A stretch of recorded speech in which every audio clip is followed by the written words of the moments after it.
Well, that was a waste of 3 hours of my time.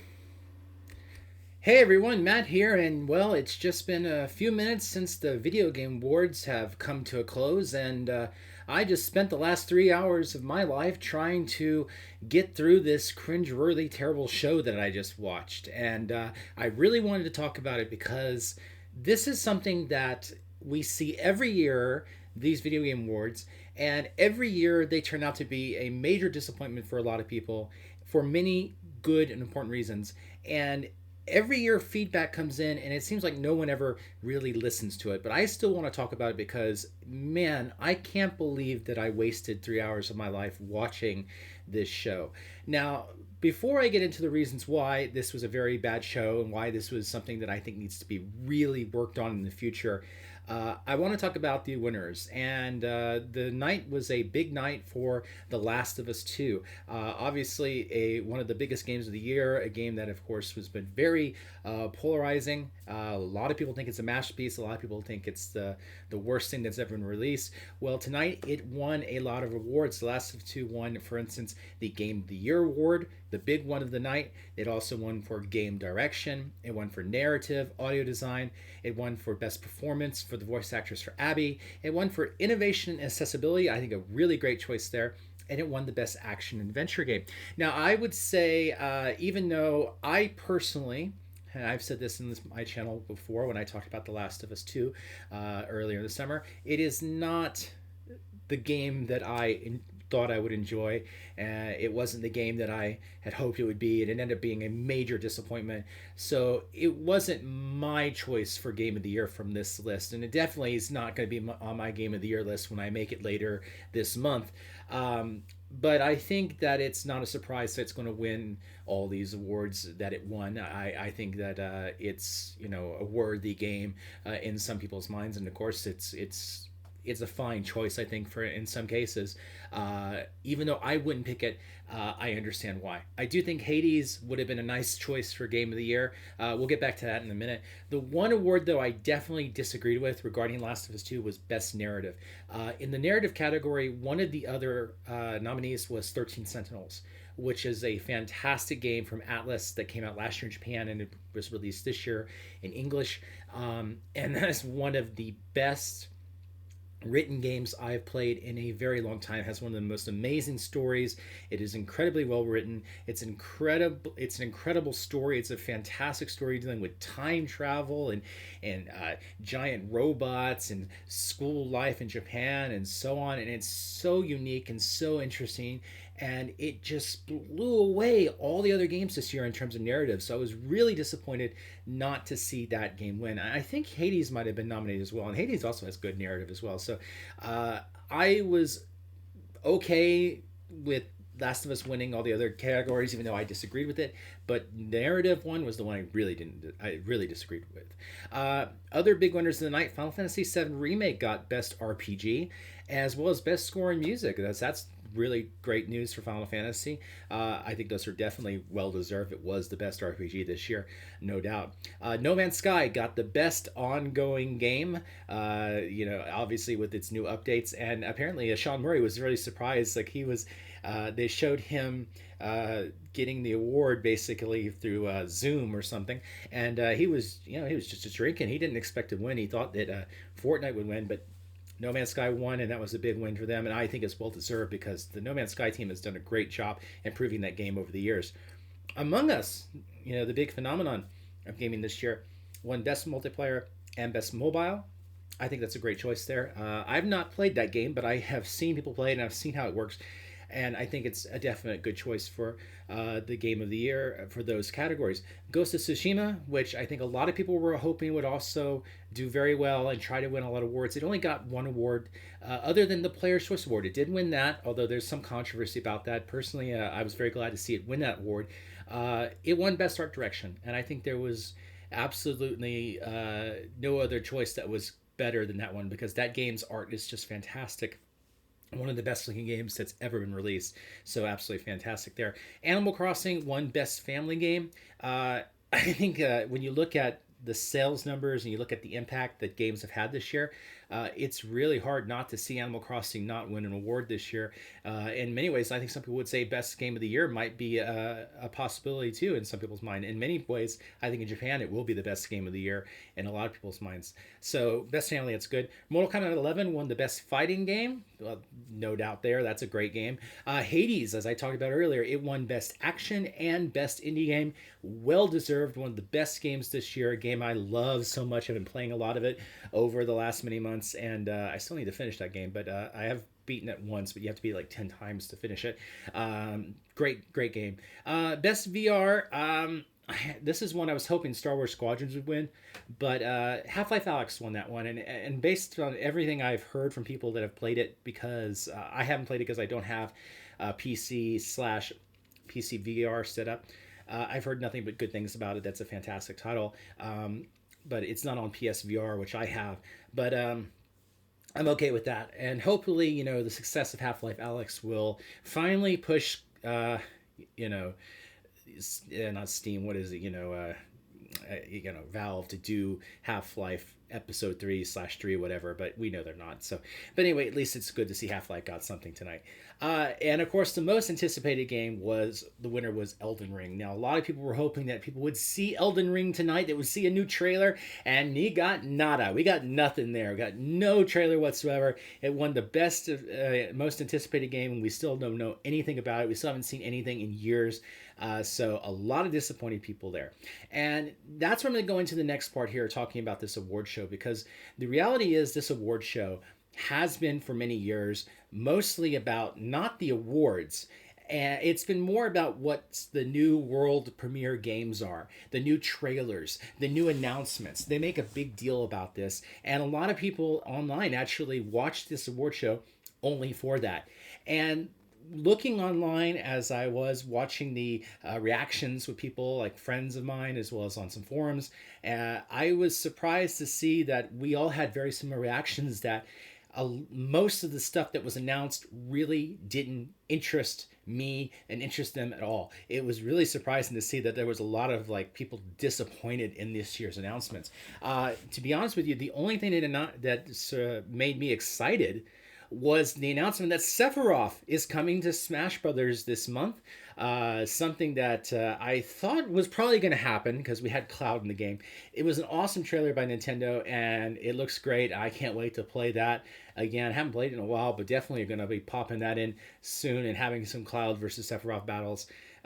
So that was a great announcement. Other than that, they showed a whole bunch of games that I was very uninterested in, or simply didn't care about. Games like, for instance, Perfect Dark, coming from the Initiative in Microsoft. I thought the first Perfect Dark was absolutely unplayable on the N64. I just couldn't play that game with the frame rate it was. And then the 360 game, I remember borrowing that from a friend, and it was one of those boring, terrible games I ever played on that system, and I never got past, I think, the first 2 hours of that game. Man, that was a very big disappointment. So I'm not really expecting much from that trailer. But we knew that it was probably coming. But honestly, a miss for me. They did talk about some new characters from Fortnite, like Master Chief is coming. We know Kratos is in the game from Sony. I guess that's cool. I think it's cool that what characters are in Fortnite right now with the Mandalorian, of course, and Kratos. So it's nice that Master Chief joins the party. And I think also Walking Dead characters are coming to this. I believe they announced that as well. But again, not a big announcement for me, even though I actually do like Fortnite. They also showed a new trailer for Dragon Age 4. It was a cinematic trailer, so there was no gameplay. Great that you're making Dragon Age 4, but no gameplay. I can't get excited for it right now yet. It looks good though, the trailer. That's nice, but where's the game? Not yet there. One game that did look interesting was the Callisto Protocol, which is a horror game by the creator of Dead Space. It was, again, another cinematic trailer, but it really had a nice, interesting look to it. I think there was some gameplay, too, shown as well, if I believe. I have to go back and check that trailer. But I was interested in that. One thing that was weird saying was Ark 2 announced, and it was starring Vin Diesel. Now, Vin Diesel is a cool character. cool actor, but I'm not sure about Arc 2, but it was an interesting little cinematic trailer. But not the game for me, I don't think. I'm sad to say. There's a new game from the Gone Home team called Open Roads, which, again, another story based game. That team did, of course, Tacoma, I believe, as well. So if you like those games, you'll probably like this one as well.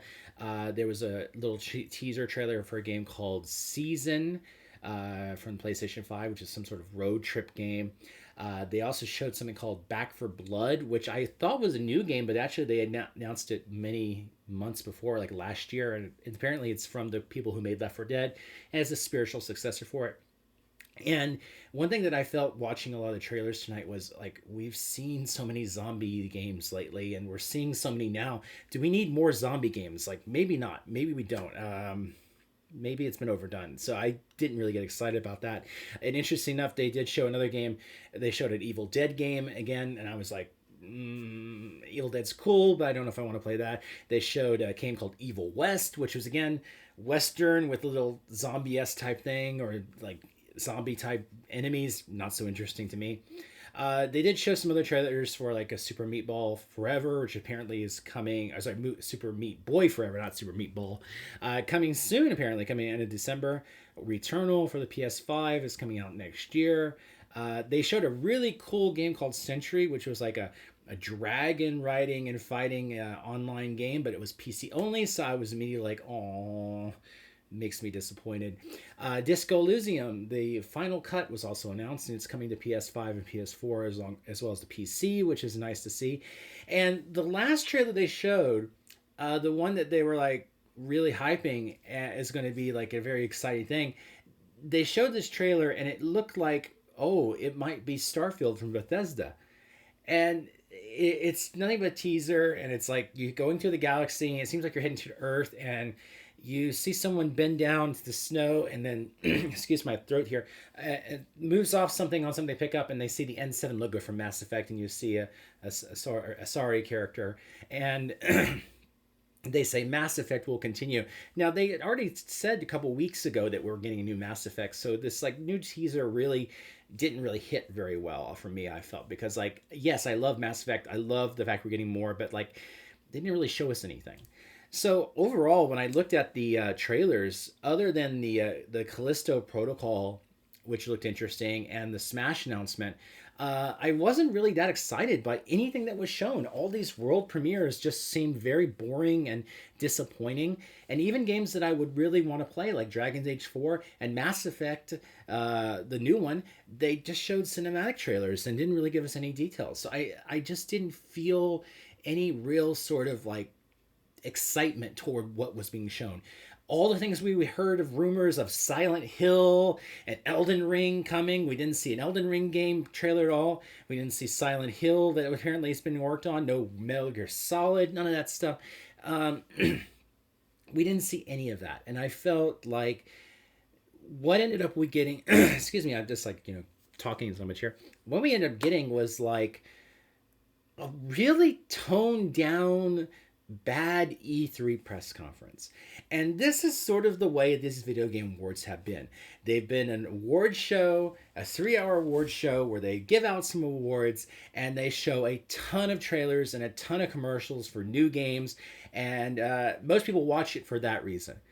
And I feel that honestly, if you want to do an E3 in the fall or in the winter, just do a show where you just do world premieres. Make it like a Christmas thing or a holidays things, like your present for the holidays. You get all these trailers. Why does it have to be so jammed into this video game awards, especially if you're going to spend so much time talking about these new games and showing these new trailers, and then removing so much time for the actual awards?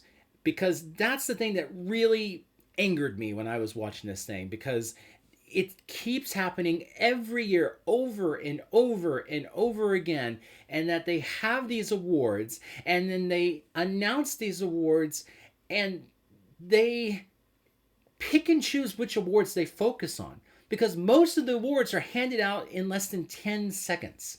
Like, for instance, they would have said, oh, and now time for the Best RPG Award, and they announced the nominees, and the winner is Final Fantasy VII Remake, congratulations. On to the next award. No one gets a chance to accept an award. No one gets a chance to talk about it. No one gets to thank anyone for it. There's no point in putting it on there because, like, there's no celebration. There's no award being given. There's no award being received. And yet they spend an incredible amount of time showcasing an award for the Content Creator of the Year of the World, aka the Best YouTuber Award, where they show each nominee. They give them like their own time of showing the things that they do, and then the winner got a big speech and got to talk about how great that it was that they won and everything. And like, I didn't even know who this person was. I'd never even heard of this winner. In fact, of the 5 nominees, I think I only had heard of one of these people. I literally had no idea who this person won and why this person won the award. And I didn't understand why they were spending so much time on that one award. I was really happy, for instance, though, for like Sean Murray, because he won, of course, for No Man's Sky, Best Ongoing Game, and he got a chance to talk, and he was actually not ready to receive it. Like he said, he didn't think he was going to win. He was drinking a drink, and then it's like they zoom in on his picture from a Zoom call, and they're like, oh, I can't believe we won. That was great. That was wonderful. But when they were announcing Best RPG and Best Action Game and Best Adventure Game and all these other games, Best Art Direction, they didn't have any like reaction from the people who won. And very rarely did they did. Like, I think it was like, Best Multiplayer and Best Mobile, the Among Us people, they got 2 chances to talk. They got 2 chances to talk. Well, what about the other companies, that got won awards? Why couldn't they get a chance to talk? I just really hated that. I absolutely hated that, and it really, really annoyed me. And this is a constant thing with this award show. It's a constant problem where more is put towards the presentation of the show in terms of like musical performances and new trailers, and less is put on the actual awards themselves, on actually celebrating the accomplishments of these people, especially in a time where we keep talking about how game developers have to work so hard through crunch and through hard times, especially in this horrible year of this pandemic where everyone's working at home and games are being rushed and people are working their asses off, and you don't get a chance to be thanked or in the way that is proper. It's absolutely ridiculous. It's absolutely insane. And it disappoints me because this was a 3-hour show and they had plenty of time to do this. And it wasn't like this is the only year they've done this. I remember this happened last year. I've seen it happen many years in the past, and I absolutely just can't believe it. It just annoys me to this day that this continues to happen. And I know Jeff Keighley, the guy who does the show, he's very passionate about video games. He's very passionate about this industry. He has done great work for this industry. He's a great person, no doubt about it. And the fact that we even have a video game awards is a fantastic thing. But if they can't change this way of doing the show, if they can't honor these people properly, what's the point of doing it? I really honestly feel maybe it's time for Jeff Keighley to bring in new people to run this show and to change the format and make it so that everyone is celebrated fairly and celebrated rightly. I don't care about the celebrities who give the awards. It's cool, but I care about the people who receive the awards. When I watch the Oscars every year, I'm really glad to see those small name people that you don't know about that come on stage and get to talk. And they always have to rush them. They give them only 30 seconds while they give the big name stars 5 minutes. But I'm always glad to see these people who worked hard on the films that we love get the recognition they deserve and get a chance to say thank you. And we don't get to see that. The awards are just kind of said and thrown under the carpet and no one cares.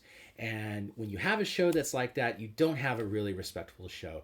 So really, once again, as I've always said, I wish that the Video Game Awards, and Jeff Keighley especially, would really, really look at what they're presenting and say to themselves, is this really the best for the video game industry? Is this celebration the best that we can do? Because honestly, I don't think it's the best. I think it's terrible. I think it's horrible.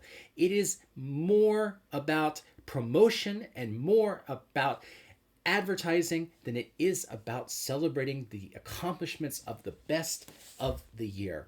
And when you have a situation where you just give an award and throw it on the table, that's just terrible. And like when you're just packing in all these games that don't look interesting, that don't look exciting, that no one cares about, uh, you just end up having like nothing but like terrible trailers over and over again. It's not good.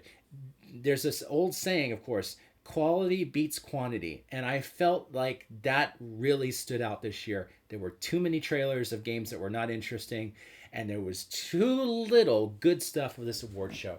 So for me, while I am mostly okay with the awards given, the winners, and I really congratulate them, I felt the award show was absolute train wreck and just terrible and was so cringeworthy.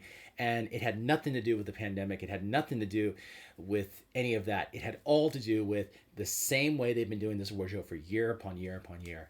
And that's my feeling about that. So I just wanted to talk about that. Obviously, I would be heard. Wished I could have spent those 3 hours spending the time playing my copy of Cyberpunk, which is fantastic. I love it. But instead, I did this, watching this show, hoping for something better and getting nothing out of it. Well, anyway, I'm going to take a break now and get back to gaming and hopefully get some more videos up real soon. But until then, hope you're having a good time. Hope you're keeping safe out there. If you like this video, definitely give me a like if you like. That sounded funny. If you didn't like this video, dislike is fine as well, of course. And always comments are wonderful and welcome. And share if you like. If you like other people to see this video, because it would be great to see people's opinions on it. Anyway, that's my opinion on the Game of the Year awards, the Video Game Awards for 2020. Jeff Keighley, if you're going to keep doing them, please look at your presentation, look at your show, and say to yourself, is this really the best? And really look at it, because honestly, people like me, we're not just a dime a dozen. We're more than that. There's a lot of us that really feel there's a lot of problems here. So anyway, I'm going to take a break here, and I hope you have a great time, everyone. Until the next time, see you later. Thanks for watching another Reiwa Gaming Matt video, and now back to Night City time.